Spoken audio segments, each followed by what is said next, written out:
Sebastian Vettel has been related to a return to motorsport racing, but it seems like Formula One might have to wait a bit before he tries something new in his career.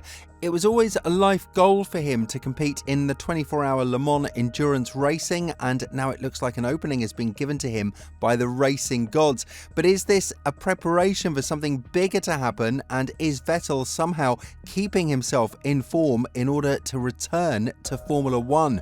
The four-time world champion Sebastian Vettel shocked the world when he decided to retire at the end of the 2022 season, driving for Aston Martin at the time, but it seemed like the right decision given the fact that the team was struggling to score points and there was no point for him to fight at the midfield of the lower pack of drivers. Nevertheless, ever since his retirement, Vettel has left the door open to potentially make a comeback if the conditions allow it, and this time it looks like he might try something else first before he fully commits to a Formula One comeback. For starters, a seat in Porsche is vacant for the 2025 Le Mans drive, as the German team itself has bolstered the chances of this happening because they have a vacant seat to fill. When talking about it, the factory director of Porsche LMDH, Urs Karatler, discussed the Porsche Penske's hypercar entry for next year's Le Mans race, as he went on to say, "We are short of one driver. That is mathematically true. We have to think about it, obviously, when we came up with the decision to join Le Mans in 2025. That's something we are evaluating, but there is no name yet. I am not ruling Vettel out. Sebastian and Porsche AG have a friendly relationship. They talk to each other. I cannot rule it out at the moment, but it's not set." Obviously, he would be the third driver here, and while there are no certain guarantees that Vettel will be the driver for Porsche in their Le Mans venture, there have been a few indications that the 37-year-old has been focused on returning to full-time racing because life outside of Formula One can get pretty boring. This has been told to him by drivers who have taken a similar road like Vettel and Raikkonen, and if it's not for the Le Mans session, Vettel could very well join the World Endurance Championship in order to keep himself sharp if a potential seat opens up in Formula One. Even though these are the primary championships that he would race in at this stage of his career, it's no secret that the goal is to return to Formula One if possible and make a scenario like his idol Michael Schumacher, who rejuvenated Mercedes before they went on to race with Hamilton and win multiple championships. Be that as it may, the situation is now starting to get very interesting because while Vettel was linked with a potential return to F1 with Audi, as Bonotto had high opinions and thoughts about the four-time world champion, it didn't actually happen. So if he is to return, he would have to wait for an open slot that is very unlikely to come before 2026. When talking about a potential comeback earlier this year, Vettel went on to say, "It was a very tough decision to retire. It still hurts. I think it's better now after 1.5 years of distance, but I think I'm very much at peace with it and enjoying my new life. There's lots of things that I miss. There's also things that I don't miss. So it's always a give and take. Formula One these days is very, very intense. You look at the schedule, the number of races, I think it's not just something you feel as a driver. I think you're probably lucky really because there are lots of other people you meet, mechanics, engineers and media. So it was a tough call when I made it. I was thinking about coming back and I knew beforehand that I would be thinking about it, but in the end, nothing has changed. I'm still happy with my decision." Obviously, there is a massive influx of young drivers that are now keen to prove themselves and are ready to show the world that the future is now, but you cannot improve a team based on their raw talent and speed.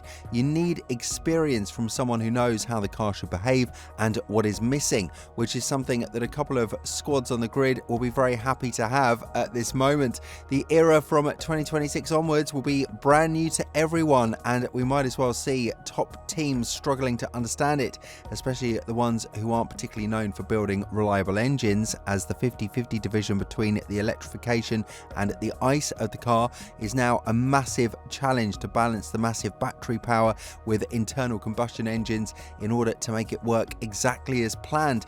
Of course, there is a massive question as to whether or not Vettel would want to return to the sport in general, because if we're to talk about a project team, he had the opportunity to do that with Aston Martin.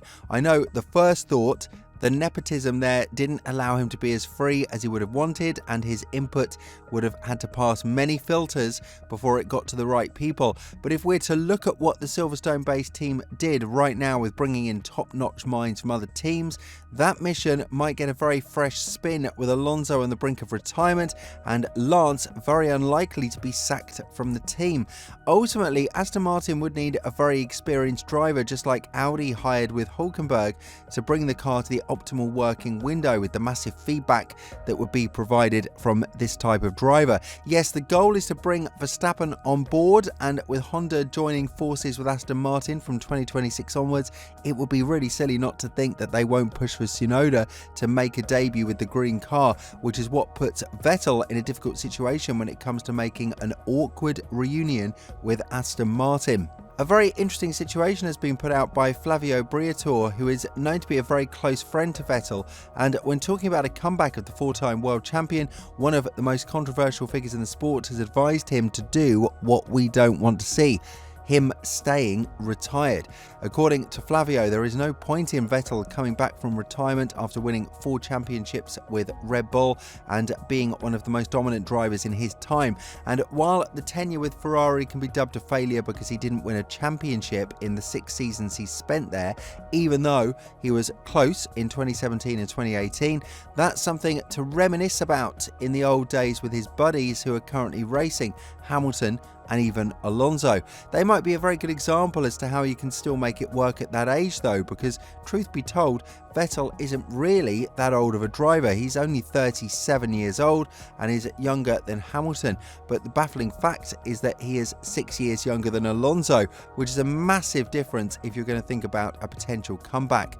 Of course, the qualities that Vettel will be offering are much greater compared to the other drivers on the grid, because while he might be a bit rusty at first, we can't forget that he's won 4 championships and has 51 wins in his career in times where we went on much fewer tracks to race.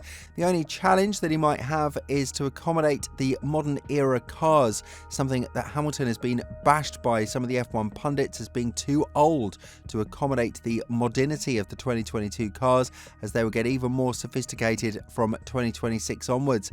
With all this in mind, a scenario in which we're going to see Vettel race in the sport is very unlikely to happen in the next year or so, but don't be mistaken, a driver like Hülkenberg has sat out 3 years on the bench before finding his seat in Haas and now being the leading driver in Audi's new project. Drivers like Alonso and Raikkonen have returned to the sport with a bit of a greater success compared to some other comebacks that ended up with massive disappointments. So with all this in mind, do you think that Vettel has what it takes to be a Formula 1 driver, and more importantly, which team do you think would be the smartest one to pick him? Let us know in the comments below, and if you're interested in the latest development of events between Bottas and Mercedes, make sure to check out the video that's appearing on your screen right now.